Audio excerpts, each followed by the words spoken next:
Chapter का नाम है रिस्पायरेशन इन प्लांट्स।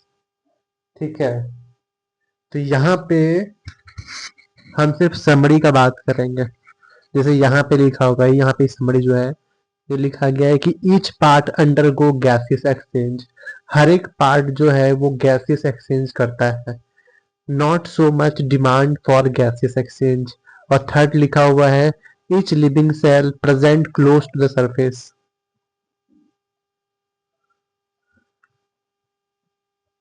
यहाँ पे NAD का फुल फॉर्म लिखा हुआ है nicotinamide adenine dinucleotide. Nicotinamide adenine dinucleotide, ये हमारा ग्लाइकोलिसिस गिवन है। ग्लाइकोलिसिस कैसे होता है? सबसे पहले ग्लूकोज जो है वो हेक्सोकाइनेज की मदद से ग्लूकोज 6 फॉस्फेट में कन्वर्ट होता है और यहाँ पे एक ATP यूज होता है। फिर आइसोमराइज होके फ्रुक्टोज 6 फॉस्फेट में कन्वर्ट होता है। फिर एक ATP यूज होता है, फ्रुक्टोज 1,6 बिसफॉस्फेट बनता है।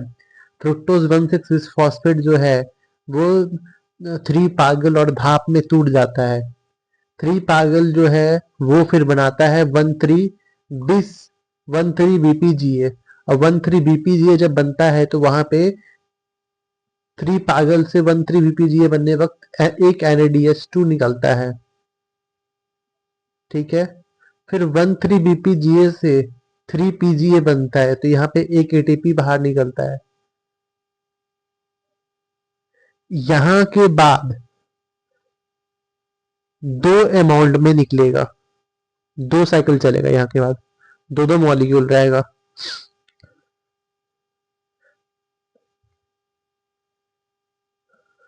तो यहाँ पे थे 13 BPGA के बाद 3 PGA बना, 2 ATP बाहर निकल गया। फिर 3 PGA से 2 PGA बनेगा, 2 PGA से पैप बनेगा, पैप से फिर पायरुविक एसिड बनेगा, पायरुविक एसिड बनेगा तो फिर यहाँ पे ATP बाहर निकल जाएगा। 4 बार सबस्ट्रेट लेवल फॉस्फोराइलेशन हुआ है ग्लाइकोलिसिस में और ये पार्सली ऑक्सीडाइज होता है ग्लाइकोलिसिस। अल्कोहल कंसंट्रेशन अगर 13% से ज्यादा होगा तो ईस्ट जो है वो मर जाएगा।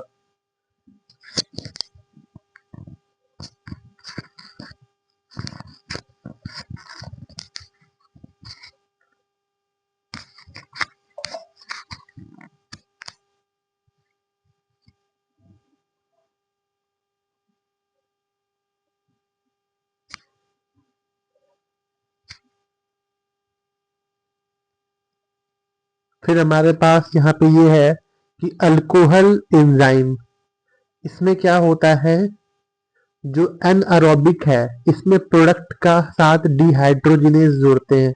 जैसे अल्कोहल बनेगा तो अल्कोहल डिहाइड्रोजिनेज, लैक्टेट बनेगा तो लैक्टेट डिहाइड्रोजिनेज, जो बनता है उसके साथ हाइड्रोजिनेज जोड़ते हैं। ठीक है, यहाँ पे लिखे हैं कि जो प्रोडक्ट एनारोबिक कंडीशन में प्रोडक्ट के साथ डिहाइड्रोजिनेज और एरोबिक के साथ रिएक्टेंट के साथ डिहाइड्रोजिनेज, ये कंक्लूजन है। इसमें जो है दोनों ही प्रोसेस में NADH यूज होता है और सिर्फ 7% एनर्जी प्रोड्यूस हो पाता है। ठीक है, अब देखो फर्स्ट प्रोसेस जो है, जो क्रैब साइकिल है वो मैट्रिक्स में होता है। जो सेकेंड प्रोसेस है ETS वो इनर मेम्ब्रेन में होता है। एंजाइम जो है यहाँ पे पायरुवेट डिहाइड्रोजिनेज, जो कि हम बता चुके हैं रिएक्टेंट का डिहाइड्रोजिनेज एरोबिक के अंदर हो जाता है यूज। तो यहाँ पे पायरुविक एसिड कोएंजाइम A और NAD प्लस के साथ Mg+2 के साथ एसिटाइल कोएंजाइम A बनाएगा, CO2 बनेगा, ऐसा सब हो जाएगा। फिर ट्राई कार्बोक्सिलिक एसिड साइकिल, जो फर्स्ट प्रोडक्ट है वो सिट्रिक एसिड है, जो कि हमारा ट्राई कार्बोक्सिलिक एसिड है, ट्राई कार्बोक्सिलिक इन नेचर है। ठीक है, अब यहाँ पे हमारा गिवन है क्रैब साइकिल। जो पायरुविक एसिड था, पायरुविक एसिड से एसिटाइल को एंजाइम A तक बना था, यहाँ पे एक NADH रिलीज हुआ था। अब ये ऑक्जेलो एसिटिक एसिड के साथ मिलके सिट्रिक एसिड बनाएगा। सिट्रिक एसिड फिर आइसोसिट्रेट में कन्वर्ट होगा, आइसोसिट्रेट फिर अल्फा कीटोग्लिसरेरिक एसिड में कन्वर्ट होगा। जब आइसोसिट्रेट अल्फा कीटोग्लिसरेट में कन्वर्ट हो रहा था तब एक NADH निकल रहा था। जब अल्फा कीटोग्लिसरिक एसिड सक्सेनिल को एंजाइम ए में कन्वर्ट होगा तो यहाँ पे भी एक NADH निकलेगा। देख रहे हैं, एक दोनों एक साथ NADH। फिर सक्सिनाइल को एंजाइम ए जब सक्सेनिक एसिड में कन्वर्ट होगा तो एक GTP रिलीज कराएगा। ये सबस्ट्रेट लेवल फॉस्फोराइलेशन है। अब फिर जब सक्सेनिक एसिड मैलिक एसिड में कन्वर्ट होगा तो एक FADH2 रिलीज करवाएगा। और जब मैलिक एसिड जो है वो ऑक्जेलो एसिटिक एसिड में कन्वर्ट होगा तो यहाँ पे एक वापस से NADH रिलीज हो जाएगा। तो इसको पूरा साइकिल को 2 बार चलाएंगे क्योंकि 2 मॉलिक्यूल है पायरुविक एसिड का। ठीक है, तो हमको यहाँ पर देखने को मिला कि क्रैब साइकिल के अंदर 3 NADH, एक FADH और एक GTP मिला क्रैब साइकिल के अंदर। लेकिन माइटोकॉन्ड्रियल मैट्रिक्स में अगर देखें जो रिएक्शन लिखा हुआ है इसमें हमको एक NADH एक्स्ट्रा मिला था पहले वाला, तो 4 NADH, एक FADH और एक GTP मिला था। अब फोटोसिंथेसिस और रिस्पायरेशन जो चैप्टर है इसमें डिफरेंस क्या है? जो फोटोसिंथेसिस वाला चैप्टर है उसमें लाइट एनर्जी ड्राइव कर रहा था प्रोडक्शन ऑफ प्रोटॉन ग्रेडियंट, लेकिन रिस्पायरेशन में ऑक्सीजन जो है वो ड्राइव करता है production of proton gradient. Photosynthesis में लाइट फॉस्फोराइलेशन होता है और रिस्पायरेशन में ऑक्सीडेटिव फॉस्फोराइलेशन होता है।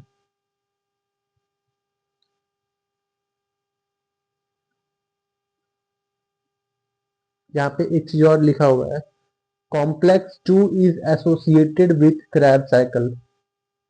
ठीक है, कॉम्प्लेक्स 1 और 3 बोथ हैव FES।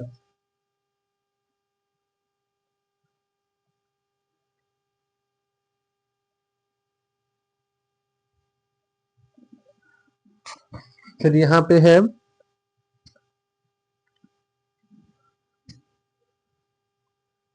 है रिस्पिरेटरी बैलेंस शीट कि सब कुछ सिक्वेंशियल होना चाहिए, एक ऑर्डरली पाथवे होना चाहिए।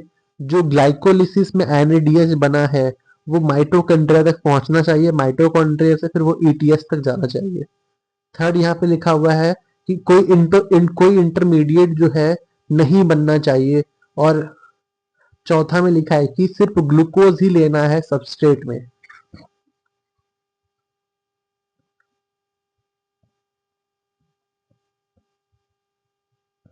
अब आ गए हम एम्फीबोलिक पाथवे में। एम्फीबोलिक पाथवे में हमारे पास ये है कि जो फैट है वो दो चीज से मिलके बना हुआ है, एक फैटी एसिड और दूसरा ग्लिसरॉल। फैटी एसिड और ग्लिसरॉल से मिलके बना हुआ है। तो ग्लिसरॉल जो है वो पागल है, ग्लिसरॉल जो है वो पागल है, ग्लिसरॉल जो है वो पागल है। और फैटी एसिड जो है वो एसिटाइल को एंजाइम ए बना देगा। तो fatty acid acetyl co enzyme A, देखो फैटी एसिड ये एसिटाइल को एंजाइम ए बना देगा। जो प्रोटीन है वो अच्छा है, अब वो अमीनो एसिड है तो अमीनो एसिड क्या देगा? पायरुविक एसिड देगा। एम्फीबॉलिक पाथवे नाम क्यों है? क्योंकि इसमें बोथ कैटाबॉलिज्म और एनाबॉलिज्म हो रहा है। अगर देखें तो यहाँ पे हमको दिया हुआ है कि ग्लाइकोलिसिस में 2 ATP 2 NADH बना था, एसिटाइल को एंजाइम एक वक्त 2 NADH रिलीज हुआ, क्रैब साइकिल में 3 1 1, ये सब को 2 से मल्टीप्लाई करेंगे तब जाके 38 ATP बन जाएगा, प्रोड्यूस हो जाएगा।